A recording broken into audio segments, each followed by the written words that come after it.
tekad kuatkan hati, negeri ini memanggilmu kawan. Belajar bergerak berbagi untuk negeri, guru penggerak majukan pendidikan. Guru penggerak menghamba pada murid, kreatif rancang pembelajaran. Hargai potensi, tingkatkan prestasi, lahirkan profil pelajar Pancasila. Belajar bergerak berbagi untuk negeri, kita menjalin kolaborasi. Belajar bergerak berbagi untuk negeri, demi bakti pada Ibu Pertiwi.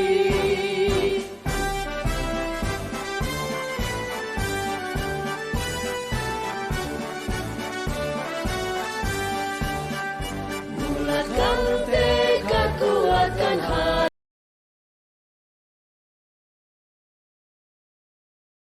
Assalamualaikum warahmatullahi wabarakatuh. Kelas 6.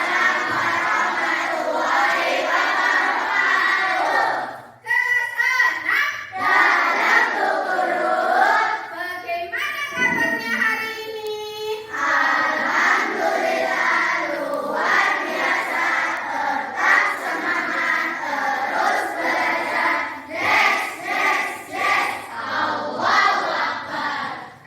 Tepuk 1, tepuk 2, tepuk 3, tepuk 4, tepuk 5, tepuk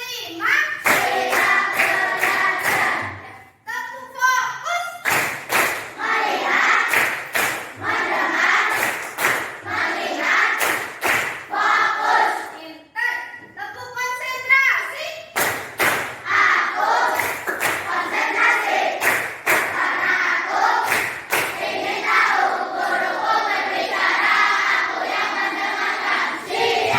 Oke, siap semuanya untuk belajar hari ini. Hari ini hari pertama kita berangkat ke sekolah. Sebelumnya kita akan membuat kesepakatan kelas. Apa itu kesepakatan kelas? Kesepakatan kelas adalah pintar sekali, tata tertib yang harus dipatuhi. Kita akan membuat kesepakatan kelas atau keyakinan kelas. Berarti tata tertib yang harus dipatuhi oleh kita semuanya. Kalian akan membuat tata tertib sendiri. Guru nanti akan membagikan kertas ditulis tata tertib yang harus kalian patuhi itu apa saja. Contohnya, membuang sampah pada tempatnya. Gunakan kalimat positif, jangan menggunakan kalimat negatif. Jadi tidak boleh menulis jangan membuang sampah sembarangan, ya. Jangan menulis seperti itu. Tulislah membuang sampah pada tempatnya atau jagalah kebersihan. Paham? Selain itu apa lagi? Coba siapa yang mau nulis tata tertib apa? Mbak, Kirana mau nulis apa? Coba tata tertibnya. Harus tenang di dalam kelas. Boleh, pintar. Harus tenang di dalam kelas. Berarti tidak boleh rame, ya. Tapi nulisnya dalam kalimat positif. Paham anak-anak? Siapa lagi yang mau nulis yang lain? Tata tertibnya, kesepakatan kelasnya, apa lagi? Yuk. Siapa? Asis ya, Mbak. Apa Mbak? Jika keluar harus izin. Iya, harus izin jika keluar kelas. Bagus sekali. Nanti kalian bisa menuliskan di kertas ini akan guru bagikan.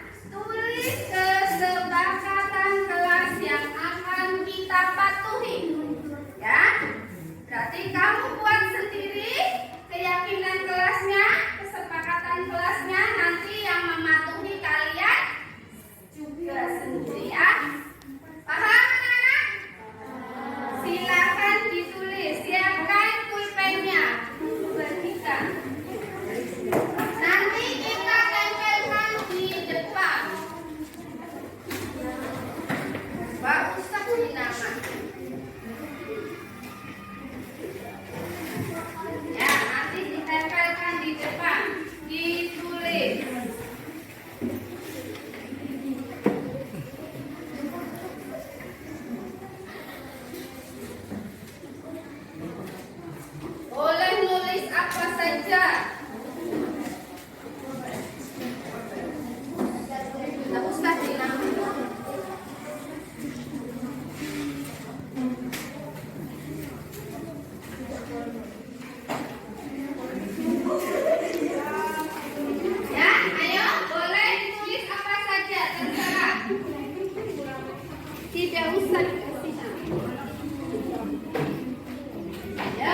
tempel.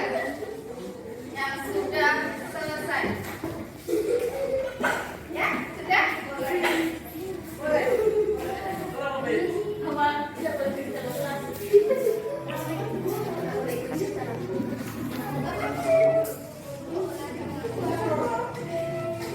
Yuk, tempelkan di depan. Sini.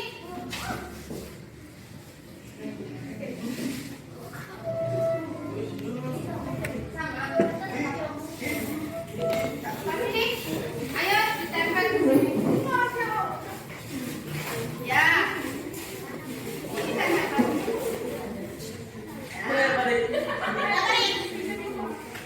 Langkah tepat waktu.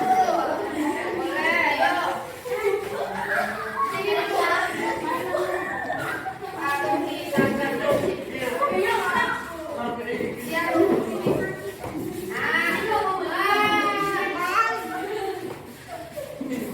Sini, tangan kanan, Mas. Tangan kanan. Ya, sini.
Sudah semuanya?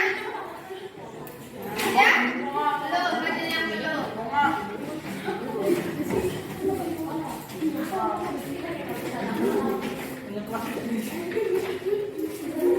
Sudah semuanya? Ada yang belum? Sini Pak, sini maju sendiri. Belum, sudah? Sudah. Baik, sudah semuanya? Sudah, baik. Terima kasih anak-anak. Ini keyakinan kelas kita.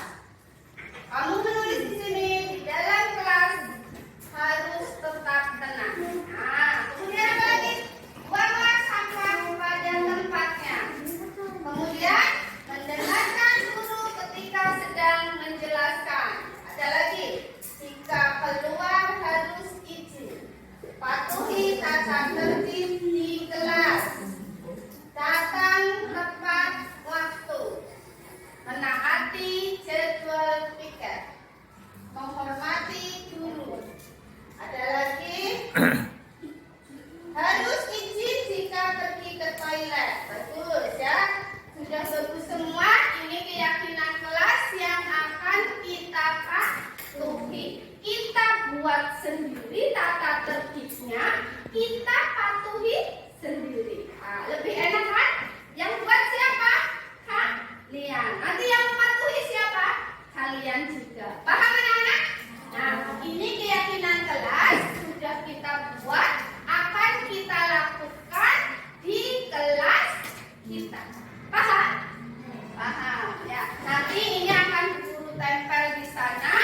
Jadi kalian yang membuat, kalian yang mematuhi. Ya. Terima kasih sudah membuat keyakinan kelas bersama-sama dengan guru. Ya. Nanti akan guru tempel di sana. Baik, terima kasih anak-anak.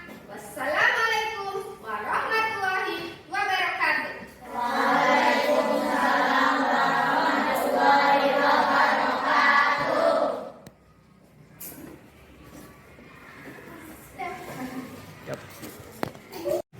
Satu. Assalamualaikum warahmatullahi wabarakatuh. Waalaikumsalam warahmatullahi wabarakatuh. Bismillahirrahmanirrahim. Alhamdulillahirabbil alamin wa bihi nasta'in wa ala umuri dunya wal din. Amma ba'du. Kepada yang terhormat Bapak Kepala Sekolah SD Negeri Penarukan 2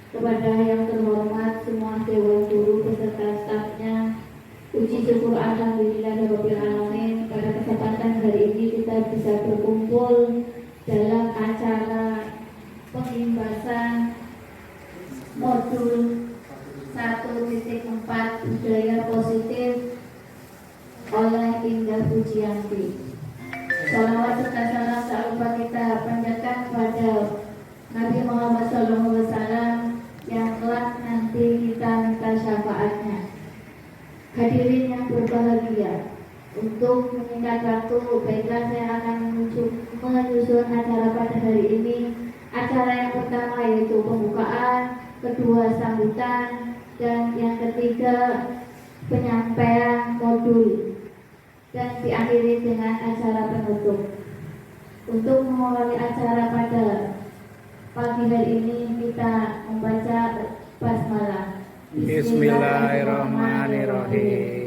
Untuk acara yang kedua yaitu sambutan dari Bapak Kepala Sekolah.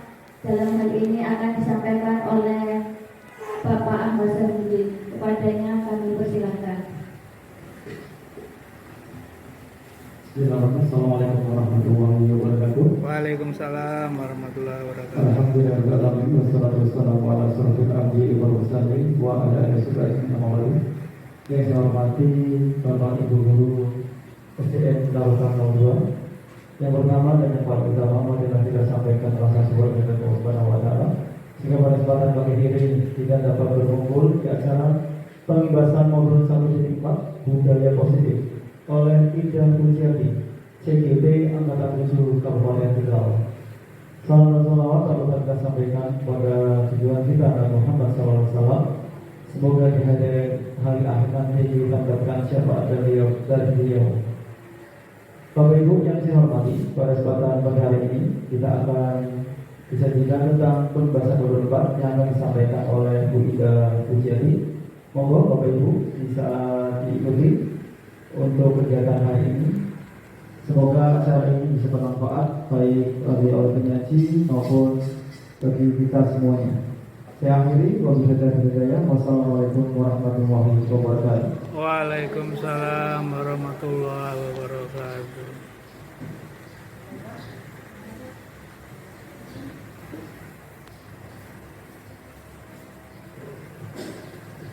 Terima kasih saya sampaikan. Untuk acara selanjutnya yaitu materi inti, yaitu pembahasan modul 1.4 budaya positif oleh Ida Pujiati. Kepadanya kami persilakan.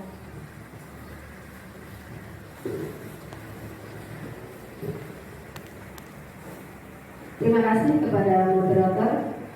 Assalamualaikum warahmatullahi wabarakatuh. Waalaikumsalam warahmatullahi wabarakatuh. Bismillahirrahmanirrahim. Alhamdulillahirabbil alamin wa bihi nasta'inu ala umuri dunya waddin wa ala alihi wa sahbihi ajmain, amma ba'du.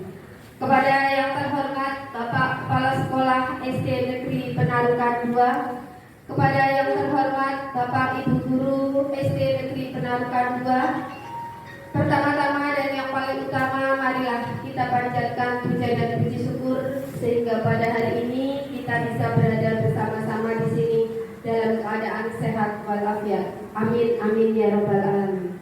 Salawat serta salam tidak lupa kita haturkan kepada junjungan kita Nabi besar Muhammad Sallallahu Alaihi Wasallam. Semoga di yaumil akhir kita mendapatkan syafaatnya. Bapak dan Ibu semuanya, mohon maaf saya merepotkan Bapak dan Ibu. Hari ini saya akan melaksanakan diseminasi pembahasan modul 1.4 budaya positif. Sebelumnya, perkenalkan, saya Ida Pujiati, CGP Angkatan 7 dari SD Negeri Penarukan 2 Kabupaten Tegal. Bapak dan Ibu semuanya, sebelumnya saya akan menanyakan kepada Bapak dan Ibu, apakah Bapak dan Ibu setuju dengan pernyataan berikut ini? Yang pertama, hukuman dapat mendisiplinkan anak. Monggo, Bapak dan Ibu, apakah setuju dengan pernyataan berikut ini? Monggo. Monggo, monggo Bu Desi.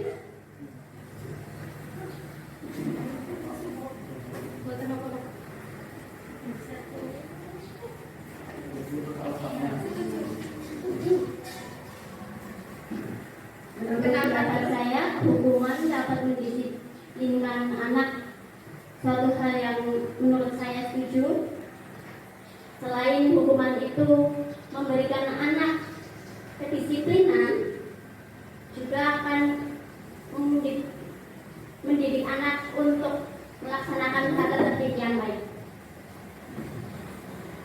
Terima kasih Bu Desi. Ya, Bu Desi setuju dengan hukuman bahwa hukuman itu akan mendisiplinkan anak.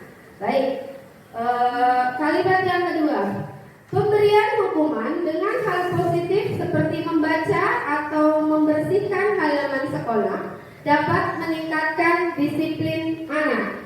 Moga Bapak Ibu setuju atau tidak dengan pernyataan yang kedua. Moga Bu Vivi.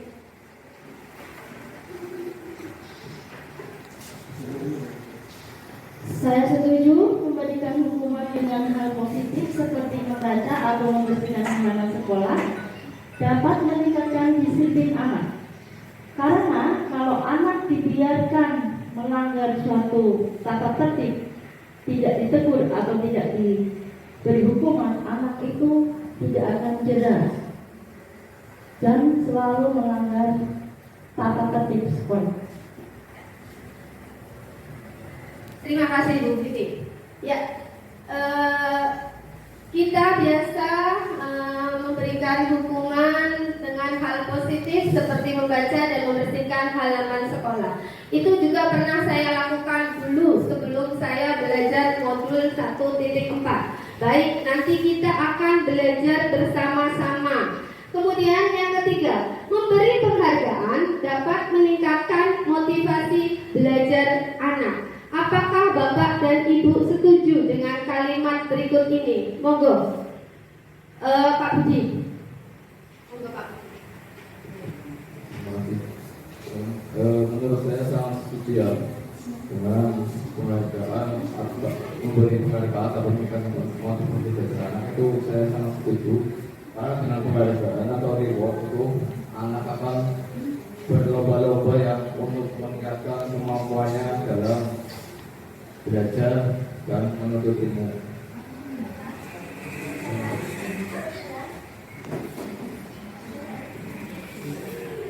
Terima kasih Bapak dan Ibu semuanya. Ya, di sini tidak ada yang salah. Kita akan belajar bersama-sama, geng Bapak dan Ibu.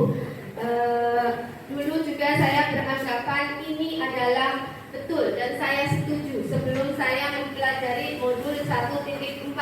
Kita akan belajar bersama-sama Bapak dan Ibu. Perubahan paradigma. Saya akan meminta tolong kepada Bapak dan Ibu. Ini ada secarik kertas. Bapak dan Ibu silakan menuliskan benda atau sesuatu yang sangat berharga untuk Anda. Bapak dan Ibu tuliskan di kertas berikut ini. Nyun sewu Mbak Hikmah, tolong dibagikan. Ya, nanti Bapak Ibu tuliskan benda atau barang atau sesuatu yang menurut Bapak dan Ibu paling berharga. Kemudian Bapak Ibu genggam di salah satu tangan Anda. Digenggam yang erat benda tersebut. Kemudian buatlah sebuah kepalan. Nah, Bapak Ibu bisa berpasangan dengan temannya, berdua berpasangan. Monggo, berarti Bu Vivi kali Bu Tanisa.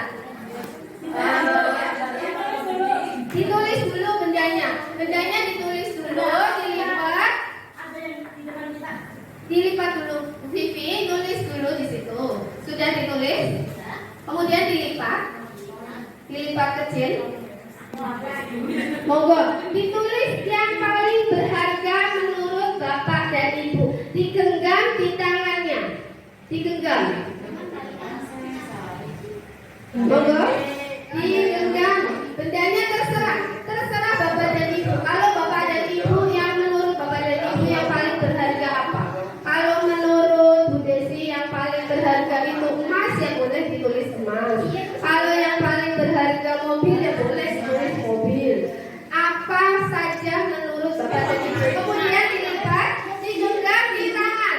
Digenggam, sampun dereng. Sudah belum?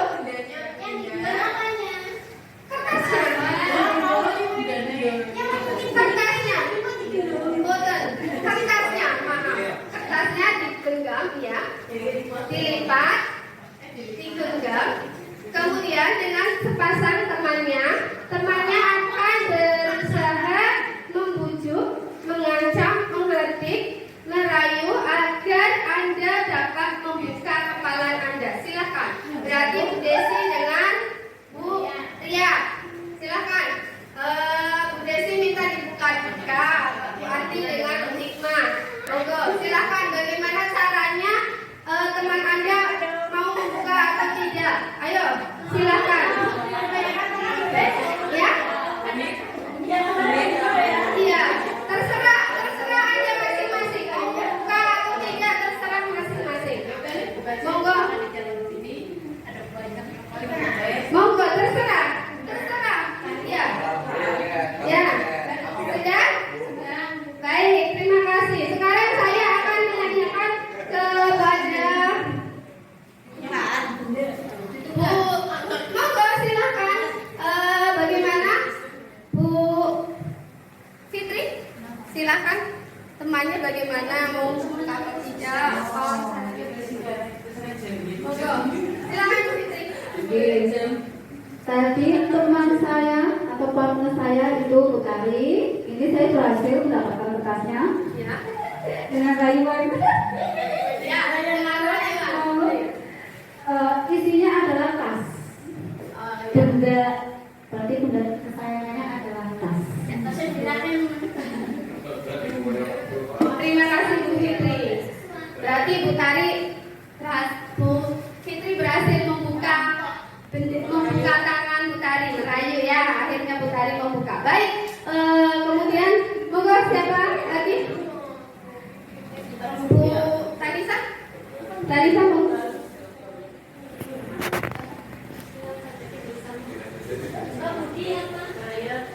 Perkenalkan dulu.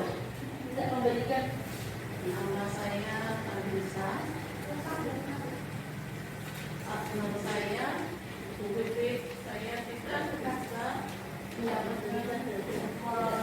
mengambil tas yang ada dari undangan Bu Fitri.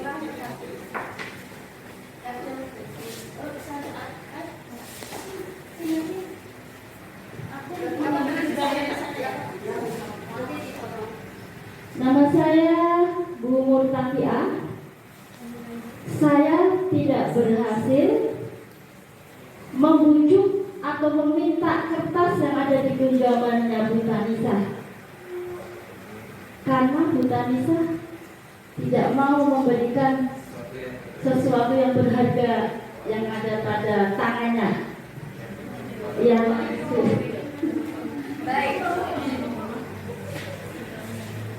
Baik, terima kasih Bapak dan Ibu semuanya. Membuka ataupun menutup tangan itu benar semuanya. Karena apa? Posisi kontrol kita itu ada pada diri kita, bukan pada orang lain. Kita mau membuka ataupun tidak itu terserah pada diri kita masing-masing. Jadi kalaupun membuka juga boleh, menutup juga itu tidak apa-apa. Baik Bapak dan Ibu, perubahan paradigma teori kontrol atau ilusi kontrol. Yang pertama, ilusi guru mengontrol murid. Guru tidak bisa mengontrol murid, karena yang bisa mengontrol diri kita sendiri adalah diri kita sendiri. Jadi yang bisa mengontrol murid, ya murid itu sendiri. Kemudian ilusi bahwa kritik dan membuat orang bersalah dapat menguatkan karakter.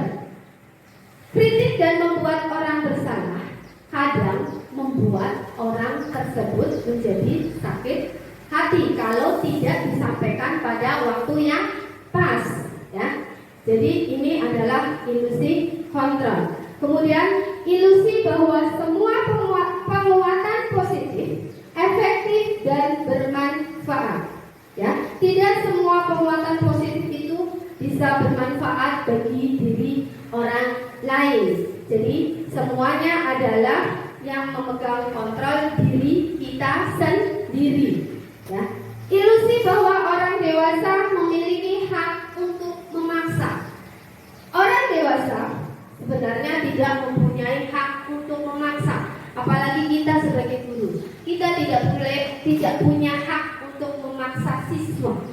karena yang memegang kontrol adalah diri kita sendiri, jadi siswa sendiri. Baik, Bapak dan Ibu, perubahan paradigma stimulus respon lawan teori kontrol. Stimulus respon tentang dunia, realitas atau kebutuhan kita sama. Teori kontrol tentang dunia, realitas kebutuhan kita berbeda. Jadi kebutuhan kita semuanya itu tidak sama. Kebutuhan satu orang dengan orang yang lain berbeda-beda. Seperti contoh, kebutuhan seorang siswa yang sudah pintar dengan seorang siswa yang masih belum bisa, itu kebutuhannya berbeda-beda. Ya. Kemudian, semua hal melihat hal yang sama. Semua orang melihat hal yang sama. Teori kontrolnya tentang dunia, setiap orang memiliki gambaran berbeda-beda. Jadi gambaran orang satu dengan yang lainnya berbeda-beda. Bisa jadi menurut saya baik, bisa jadi menurut Bapak dan Ibu belum tentu itu baik, karena pendapatnya berbeda-beda, gambarannya berbeda-beda.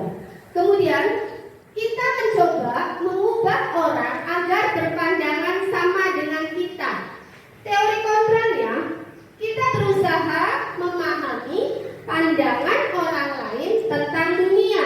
Jadi kita tidak bisa mengubah pandangan orang. Kita hanya bisa berusaha memahami pandangan orang lain. Kemudian yang keempat adalah perilaku buruk dilihat sebagai suatu kesalahan. Nah, ini stimulus respon tentang dunia. Teori kontrolnya tentang dunia adalah semua perilaku memiliki tujuan. Jadi, Bapak dan Ibu semuanya, tidak semua yang dilakukan buruk oleh anak-anak itu sebagai suatu kesalahan. Kita bisa menanyakan kepada anak tersebut apa tujuan dari melaksanakan tindakan tersebut. Kemudian orang lain bisa mengontrol saya. Apakah orang lain bisa mengontrol saya? Nah, teori kontrolnya tentang dunia adalah hanya Anda yang bisa mengontrol diri Anda. Jadi orang lain tidak bisa mengontrol diri Anda. Kalau tadi Ibu dan Bapak membuka tangan Anda, bukan karena bujukan atau rayuan dari temannya, tapi dari kontrol kita sendiri. Kita sendiri yang mau membuka tangan kita. Ya, kalau kita tidak mau membuka, kita kekeh tetap, berarti teori kontrol kita memang kita yang mengontrol, bukan karena bujukan atau rayuan dari orang lain. Kemudian pemaksaan ada pada saat bujukan gagal. Teori kontrolnya adalah kolaborasi dan konsensus, menciptakan pilihan-pilihan baru. Jadi dengan kolaborasi akan menciptakan pilihan-pilihan yang baru, Bapak dan Ibu. Kemudian model berpikir menang atau kalah. Nah, teori kontrolnya adalah model berpikir menang.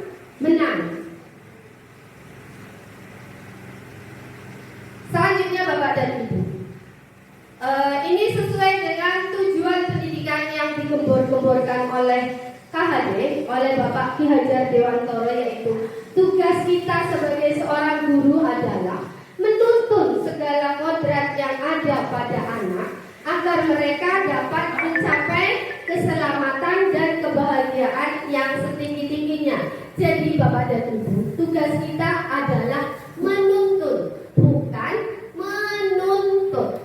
Kita hanya ditugaskan untuk menuntun anak-anak agar mencapai keselamatan dan kebahagiaan.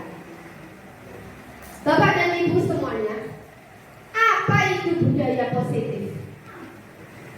Inilah yang akan saya diseminasikan kepada Bapak dan Ibu. Monggo, siapa yang bisa mengungkapkan apa itu budaya positif?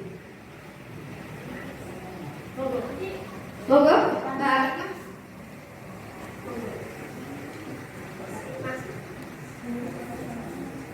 Assalamualaikum warahmatullahi wabarakatuh. Perkenalkan, nama saya Nurman.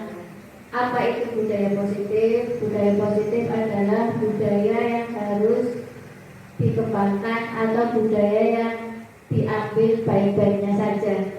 Itu saja dari saya. Assalamualaikum warahmatullahi wabarakatuh. Waalaikumsalam warahmatullahi wabarakatuh. Ada yang lain yang mau mengungkapkan apa itu budaya positif? Monggo, Bu Fitri.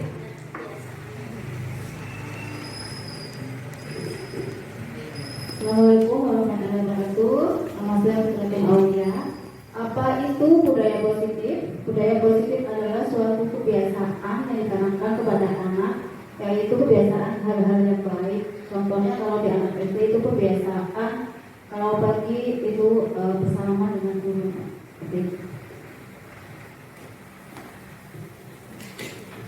Terima kasih. Ya. Terima kasih semuanya. Budaya positif.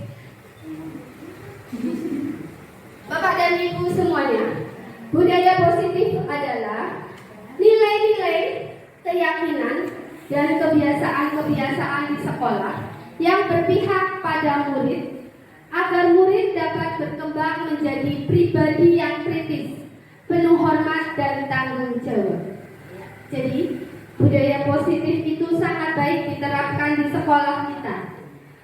Untuk membangun budaya positif, sekolah itu perlu menyediakan lingkungan yang positif, aman, nyaman, agar murid-murid mampu berpikir, bertindak, dan mencipta dengan merdeka, mandiri, dan bertanggung jawab. Dengan lingkungan yang positif dan aman akan membangun budaya yang positif. Disiplin positif merupakan suatu cara penerapan disiplin tanpa kekerasan dan ancaman yang dalam prakteknya melibatkan perilaku komunikasi efektif antara guru dan murid. Jadi, disiplin positif itu kita menerapkannya disiplin tanpa kekerasan dan ancaman. Penerapan disiplin positif ini mengajarkan murid untuk memahami konsekuensi yang mereka lakukan, sehingga murid dapat menghormati diri sendiri dan bertanggung jawab terhadap lingkungannya dan pribadinya masing-masing. Jadi disiplin positif itu merupakan suatu cara menerapkan budaya positif yang bertujuan untuk menumbuhkan kesadaran serta memberdayakan murid untuk melakukan sesuatu itu tanpa sokongan, ancaman maupun hukuman.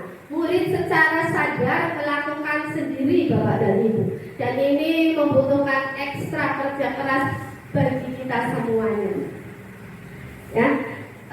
Muaranya kemana disiplin positif ini?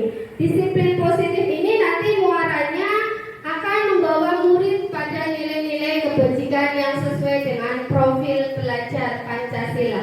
Terima kasih Bapak dan Ibu SD Penarukan 2 sudah menerapkan profil pelajar Pancasila kepada anak-anak kita semuanya, yaitu beriman dan bertakwa kepada Tuhan Yang Maha Esa dan berakhlak mulia, berkebinekaan global, bergotong royong, mandiri, bernalar kritis dan kreatif. Bagaimana untuk menerapkan disiplin positif? Yang pertama yang akan kita terapkan di kelas adalah bentuklah keyakinan kelas. Kita membentuk keyakinan kelas yang berasal dari tata tertib kelas. Jadi kita bentuk keyakinan kelas. Setiap anggota kelas itu perlu belajar. Kita tanamkan kepada siswa. Setiap anggota kelas itu perlu tenang. Jadi setiap anggota kelas juga perlu melakukan tugas. Setiap anggota kelas itu perlu saling menghargai. Dan setiap anggota kelas perlu merasa aman. Nilai keyakinannya apa? Kita akan nilai keyakinannya adalah selalu berpikir positif. Ya, anak akan belajar hormat. Bagaimana caranya? Kami meyakini bahwa sangat penting untuk menghormati hak setiap orang dan barang milik orang lain. Kita tanamkan kepada siswa, letakkan barang pada tempatnya. Nah, di sini nilai keyakinannya apa? Menghargai hak dan barang orang lain. Ya. Bapak dan Ibu semuanya, ada 5 kebutuhan dasar manusia. Yang pertama adalah kebutuhan untuk bertahan hidup. Kita membutuhkan untuk bertahan hidup. Kita membutuhkan makanan, minuman, ya, untuk bertahan hidup. Kemudian yang kedua adalah cinta dan kasih sayang. Kita membutuhkan cinta dan kasih sayang, seperti murid membutuhkan kasih sayang dari Bapak dan Ibu semuanya. Ya. Kebebasan. Yang ketiga adalah kebebasan. Kita membutuhkan kebebasan. Kita bisa bebas berinteraksi, berekspresi, kita bebas berkarya. Ya. Kemudian yang keempat adalah kebutuhan akan kesenangan, fun. Kita semua membutuhkan kesenangan, bukan Bapak dan Ibu. Betul apa tidak? Iya, kita semua perlu senang ya. Kemudian yang kelima adalah kebutuhan akan kekuasaan. Ya, kita membutuhkan sebuah kekuasaan atau power. Bapak dan Ibu, saya punya sebuah kasus. Mari kita pecahkan bersama-sama kasus berikut ini. Ibu Susi, guru kelas 5 di SD Harapan, sedang bingung menghadapi ulah salah satu muridnya di kelas, yaitu Udin. Beberapa anak telah datang dan mengeluh. Udin sering meminta bekal makan siang mereka dengan paksa. Jika Anda menghadapi situasi seperti Ibu Susi, apa yang akan Anda lakukan?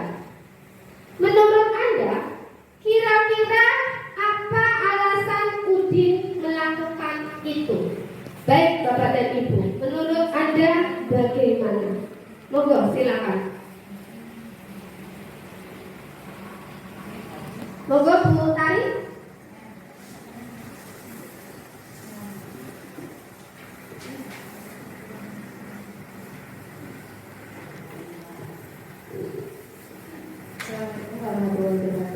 Waalaikumsalam warahmatullahi wabarakatuh. Nama saya Ibu Lestari. Di sini saya melihat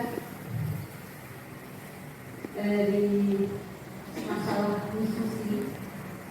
Mungkin Ibu Susi bisa memberikan nasihat kepada Udin agar tidak melakukan perbuatan seperti itu.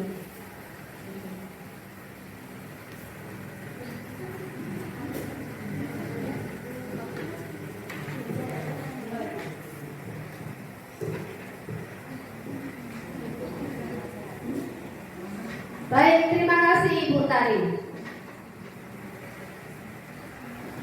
Bu Tari mengatakan bahwa kita bisa memberikan nasihat kepada Udin kenapa Udin melakukan tindakan tersebut. Dalam konteks penerapan disiplin positif, betul apa yang Bu Tari katakan, Ibu Susi itu sebaiknya memberi nasihat. Nah, kemudian sebaiknya Ibu Susi itu mencari tahu dulu apa alasan Udin melakukan tindakan tersebut. Kenapa kita harus mencari tahu dulu? Agar mengetahui kebutuhan mana yang ingin sedang dipenuhi oleh Udin. Ya? Jadi kebutuhan yang mana yang sedang dipenuhi Udin.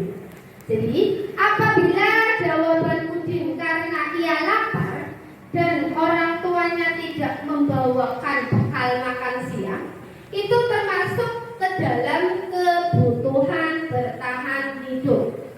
Ya, untuk makan, jadi untuk bertahan hidup.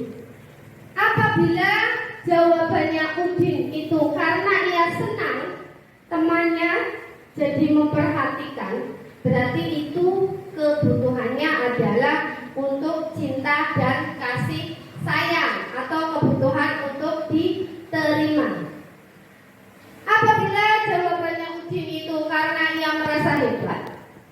Jadi teman-temannya itu jadi pada takut pada Udin. Ya, semuanya jadi menurutinya. Itu termasuk ke dalam kebutuhan penguasaan. Ya, jadi pengakuan atas kemampuannya Udin. Apabila jawabannya Udin karena ia merasa bosan dengan bekal yang dibawakan oleh orang tuanya yang setiap hari itu selalu sama, mungkin tiap hari selalu membawakannya bekalnya telur ceplok, setiap hari bosan juga ya.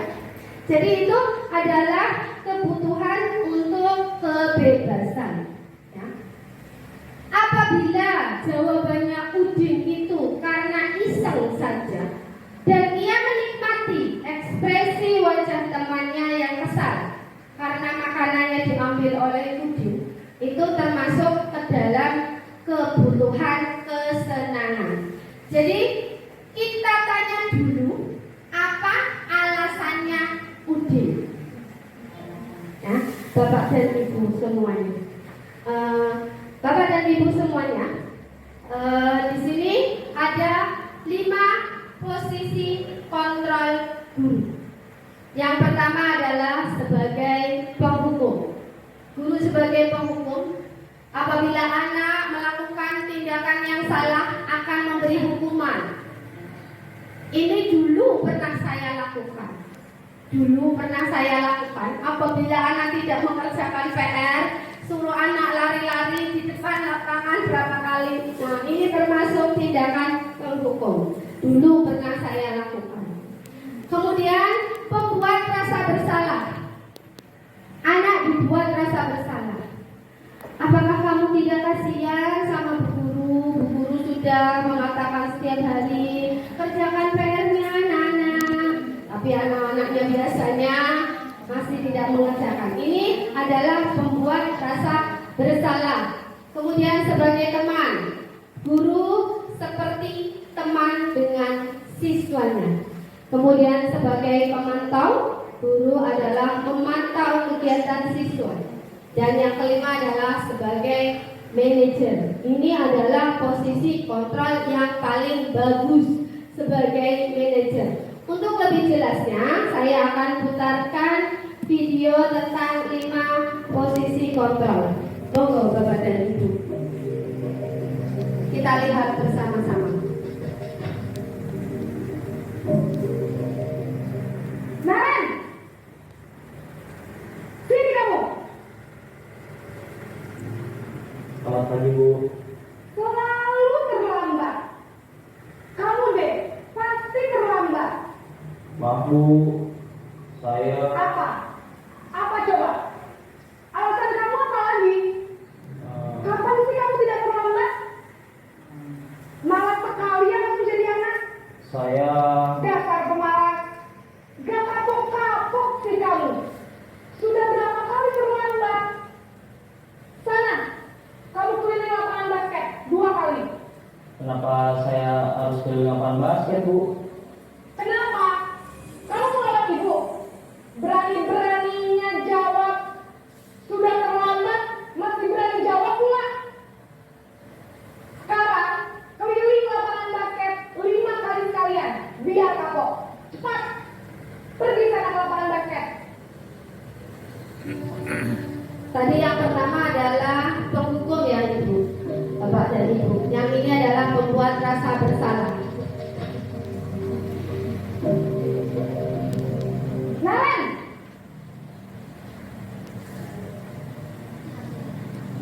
Selamat pagi, Bu.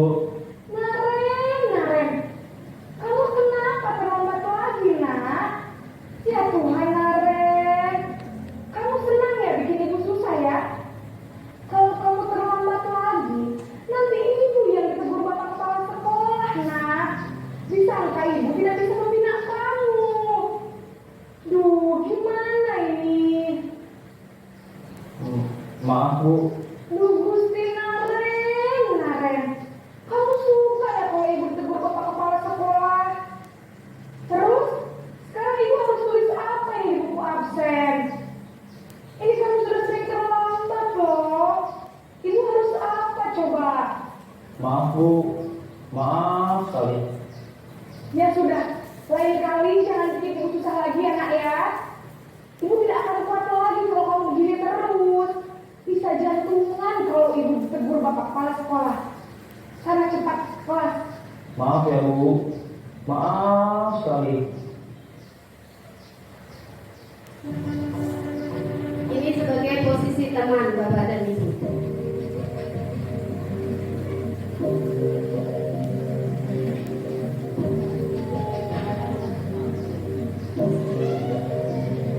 Naren!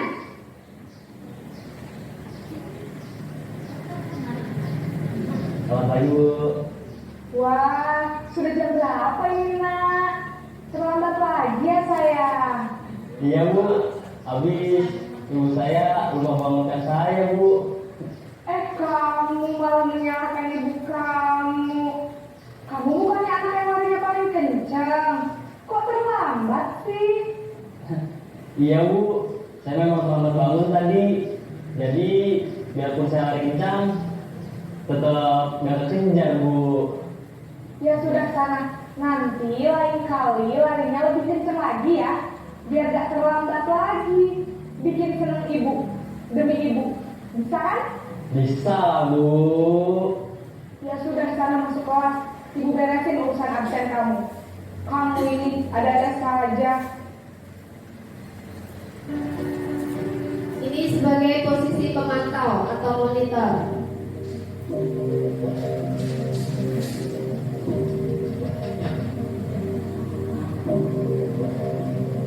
Naren!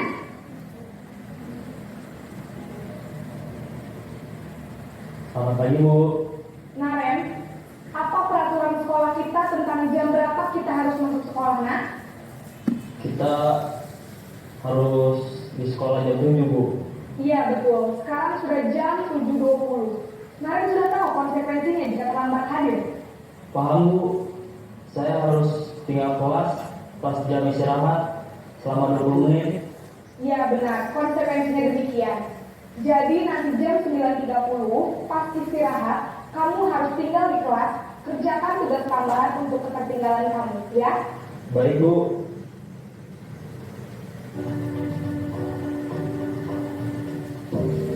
Ini posisi manajer Bapak dan Ibu.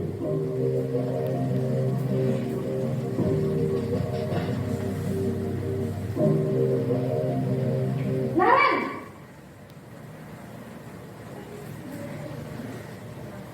Selamat pagi Bu. Selamat pagi Naren. Maaf Bu, saya terlambat. Iya, sekolah masuknya jam 7, sekarang sudah jam 7.20. Jadi sekarang bagaimana ini Naren? Maaf Bu, saya lupa setel alarm saya semalam. Baiklah, menurut kamu, keyakinan sekolah yang mana yang perlu kamu tingkatkan? Menghargai diri sendiri dan orang lain mungkin ya Bu. Setuju. Jadi, apakah Naren meyakini prinsip saling menghormati tersebut? Iya Bu, saya meyakininya. Apakah Naren bersedia memperbaiki masalah keterlambatan ini? Bersedia Bu. Bagaimana kamu akan perbaiki masalah keterlambatan ini? Saya akan coba untuk tidak lupa menyetel alarm saya Bu. Baik, kalau Naren lupa menyetel alarm di rumah, ada orang yang kira-kira bisa bantu mengingatkan tidak? Ada Bu, kakak saya, Kak Emma. Ada lagi selain Kak Emma? Selain Kak Emma, ada ibu saya. Baik, jadi yang mengingatkan Naren adalah Kak Emma dan ibu kamu ya? Kira-kira akan mulai setel alarm kapan nih Naren? Setelah pulang sekolah, akan segera saya lakukan. Baik, jadi Naren akan setel alarm untuk bangun besok pagi dan akan diingatkan oleh kakak dan ibunda Naren ya. Ada lagi yang mungkin perlu dilakukan Naren agar tidak terlambat bangun lagi. Tidak ada Bu. Baik Naren, terima kasih untuk kerjasama kamu. Sekarang kamu perlu kembali ke kelas untuk belajar. Baik Bu, terima kasih. Baik Bapak dan Ibu, berdasarkan video tadi, 5 posisi kontrol guru. Menurut Bapak dan Ibu, mana yang paling baik? Ya? Ya, Desi? Yang paling? Oh ya, menurut Desi yang paling baik posisi kontrol yang paling baik. Untuk menyelesaikan masalah tersebut kita gunakan segitiga restitusi. Apa itu segitiga restitusi? Segitiga restitusi adalah proses menciptakan kondisi bagi murid untuk memperbaiki kesalahan mereka, sehingga mereka bisa kembali pada kelompok mereka dengan karakter yang lebih kuat. Ya. Jadi murid akan memperbaiki kesalahannya sehingga bisa kembali ke kelompoknya dengan mempunyai karakter yang lebih kuat. Melalui segitiga restitusi itu, guru dapat membantu murid menjadi lebih memiliki tujuan, disiplin positif, serta memulihkan dirinya setelah berbuat salah. Membantu murid untuk jujur pada diri sendiri dan mengevaluasi dampak dari kesalahan yang dilakukan. Jadi di sini guru memberikan penawaran, bukan pemaksaan. Jadi bukan paksaan, ya. Anak bisa tahu apa kesalahannya, kemudian juga anak bisa mencari solusi sendiri dari permasalahan yang dihadapi oleh anak. Langkah-langkah segitiga restitusi itu yang pertama adalah menstabilkan identitas. Yang kedua adalah validasi tindakan yang salah. Dan yang ketiga menanyakan keyakinan. Apa itu menstabilkan identitas? Menstabilkan identitas itu untuk membuat anak yang merasa gagal karena berbuat salah menjadi positif terhadap dirinya. Guru itu bisa berkata begini, Bapak dan Ibu, berbuat salah itu hal yang manusiawi. Kita semua pasti pernah berbuat salah. Tidak ada manusia yang sempurna. Kita juga bisa mengatakan Bapak Ibu juga pernah berbuat salah. Kita pasti bisa menyelesaikan permasalahan ini. Di sini Bapak dan Ibu tidak tertarik untuk mencari tahu siapa yang benar dan siapa yang salah. Bapak dan Ibu itu lebih tertarik untuk menyelesaikan masalah. Kalau kamu menyalahkan dirimu sendiri terus-menerus, apakah kamu bersikap baik pada dirimu sendiri? Itu yang bisa Bapak dan Ibu katakan dalam menstabilkan identitas. Yang kedua adalah validasi kebutuhan. Validasi kebutuhan adalah membantu siswa mengenali kebutuhan yang ingin dipenuhinya. Jadi kebutuhan yang ingin dipenuhinya itu ketika melakukan kesalahan tersebut itu apa sebenarnya? Karena pada dasarnya itu manusia itu melakukan suatu tindakan itu memiliki tujuan untuk memenuhi kebutuhannya. Apakah itu karena power, ataukah kekuasaan, ataukah kebutuhan akan cinta dan kasih sayang, atau kesenangan, atau karena kebutuhan hidup. Jadi di sini itu guru bisa berkata, kamu bisa saja kan melakukan hal yang lebih buruk, tapi kamu tidak melakukannya. Kita juga bisa mengatakan, kamu pasti mempunyai alasan mengapa kamu melakukan perbuatan tersebut. Jadi apabila ada anak yang berangkat terlambat, tidak pastikan anak tersebut itu salah. Kita tidak bisa menjudge anak tersebut salah atau mungkin bangunnya terlambat. Tapi kita harus menanyakan dulu kepada anak tersebut, mengapa datang terlambat.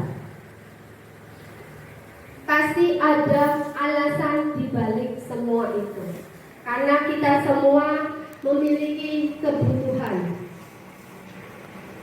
Kita juga bisa mengatakan, maukah kamu belajar dengan cara lain untuk mendapat yang kamu butuhkan tanpa harus memukul. Misalkan ada anak yang memukul temannya.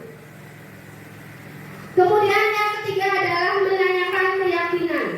Menanyakan keyakinan di sini adalah anak melihat kesalahannya dihubungkan dengan norma sosial dan nilai-nilai yang mendasari manusia berinteraksi dengan orang lain. Di sini bisa berkata apa nilai yang kita percaya di kelas atau sekolah kita. Kemudian nilai-nilai universal apa yang telah kita sepakati. Kita juga bisa mengatakan kepada anak tersebut apa yang kamu rasakan ketika kamu melakukan itu. Kamu bisa menjadi orang yang lebih baik lagi. Nah, ini sudah saya praktekkan dalam aksi nyata Bapak dan Ibu. Kebetulan karena kemarin saya mutasi, saya mempraktekannya masih di SD Negeri Kalimati 1 di Bapak dan Ibu.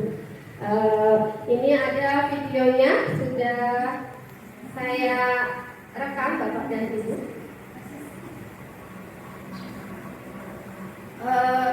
Baik Bapak dan Ibu, dari yang sudah saya sampaikan, apakah ada pertanyaan Bapak dan Ibu terkait disiplin positif? Monggo silakan, barangkali ada pertanyaan.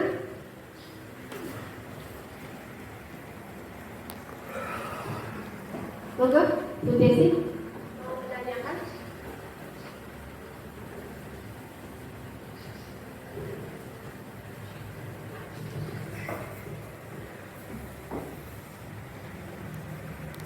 Assalamualaikum warahmatullahi wabarakatuh. Waalaikumsalam warahmatullahi wabarakatuh. Saya Desi Priani. Dari hasil penyampaian materi dari Bu Ida, saya ingin menanyakan bagaimana menghadapi siswa yang secara kemampuan akademiknya terbatas dengan kehadiran tidak rajin ke sekolah, sedangkan kita harus berpikir positif terhadap siswa tersebut.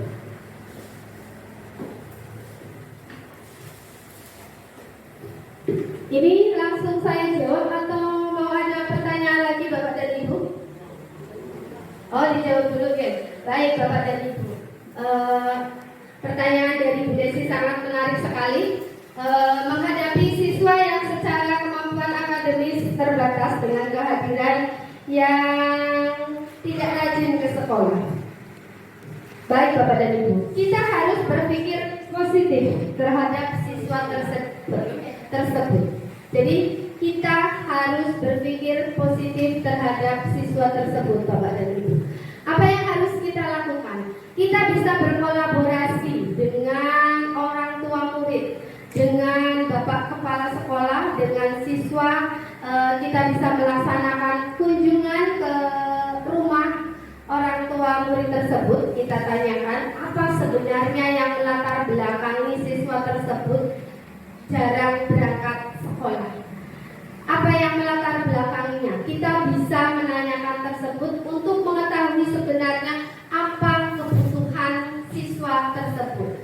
Karena kebutuhan siswa itu berbeda-beda Bapak dan Ibu. Kita di sini sebagai guru hanya bertugas menuntun. Kita tidak bisa menuntut siswa untuk mempunyai kepintaran yang sama. Kita hanya bertugas untuk menuntut. Kita bisa menuntut Bapak dan Ibu. Kita bertugas untuk menuntun siswa untuk menjadi lebih baik. Ya. Kita tidak bisa menuntut siswa. Kita bisa berkolaborasi dengan orang tua siswa. Kita bisa menanyakan sebenarnya mengapa, apa yang melatar belakangi anak tersebut jarang berangkat sekolah, agar kita bisa mengetahui kebutuhan yang dihadapi oleh siswa tersebut. Demikian Bapak dan Ibu. Monggo pertanyaan yang kedua, silakan Bapak dan Ibu. Ya, silakan. Bu Desi bagaimana? Sudah puas? Ya, terima kasih Bu Desi. Monggo Bu Vivi.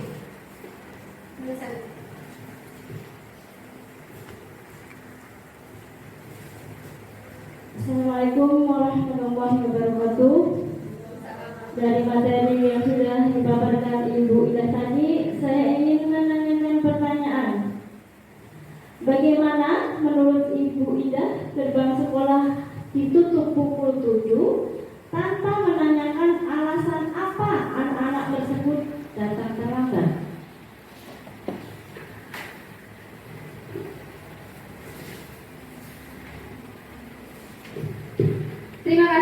Vivi. Gerbang sekolah yang ditutup pukul 7 tanpa menanyakan penyebab anak-anak datang ke sekolah itu terlambat karena apa. Ini adalah yang perlu kita perhatikan, adalah kita kembalikan kepada keyakinan sekolah kita, kesepakatan ke sekolah kita. Kesepakatan sekolah kita apa pada awalnya? Kesepakatan ke sekolah kita pada awal itu dalam membuat tata tertib, dalam membuat keyakinan sekolah. Kita perlu kaji ulang bagaimana dalam membuat kesepakatan sekolah. Kalau memang sudah kita sepakati, kesepakatan sekolah yang kita buat adalah gerbang ditutup pada pukul 07, maka kalau sudah menjadi kesepakatan harus kita patuhi. Tetapi kita apabila ada anak yang berangkat terlambat dan gerbang sekolah sudah ditutup, kita bisa menanyakan kepada anak-anak tersebut apa yang melatar belakangi mereka datang terlambat. Karena itu tidak semuanya termasuk kesalahan. Kita perlu mengkaji ulang keyakinan sekolah kita yang awalnya kita buat, Bapak dan Ibu. Itu begitulah Bapak dan Ibu. Yang menjadi pusat dari kita semua adalah siswa. Jadi kita harus memperhatikan siswa sebagai guru. Pusat dari semua kebutuhan yang ada di sekolah, pusat yang harus kita perhatikan adalah siswa. Demikian Ibu Vivi. Bagaimana Ibu Vivi? Baik, terima kasih Bapak dan Ibu semuanya. Demikian yang bisa saya sampaikan dalam diseminasi modul 1.4 budaya positif. Bapak dan Ibu semuanya, mudah-mudahan semua ini bisa bermanfaat bagi kemajuan dari SD Negeri Penarukan 02, bukan demi saya, bukan juga demi Bapak dan Ibu semuanya, tapi demi kemajuan sekolah kita. Bersama-sama kita memajukan sekolah kita SD Negeri Penarukan 02. Bapak dan Ibu semuanya, kesalahan itu datangnya dari saya dan kebaikan itu dari Allah Subhanahu wa Ta'ala. Mudah-mudahan diseminasi yang saya lakukan ini bermanfaat bagi kita semuanya. Dan budaya positif itu wajib dibentuk di sekolah Bapak dan Ibu, supaya profil pelajar Pancasila yang digaung-gaungkan oleh Ki Hajar Dewantoro itu berguna bagi kita semuanya. Kiranya itu saja yang bisa saya sampaikan Bapak dan Ibu. Wabillahi taufiq wal hidayah. Wassalamualaikum warahmatullahi wabarakatuh. Waalaikumsalam warahmatullahi wabarakatuh.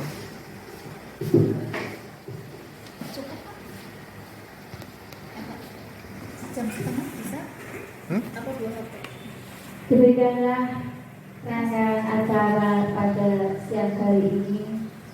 Untuk acara selanjutnya yaitu penutup, kita akhiri dengan bacaan hamdalah.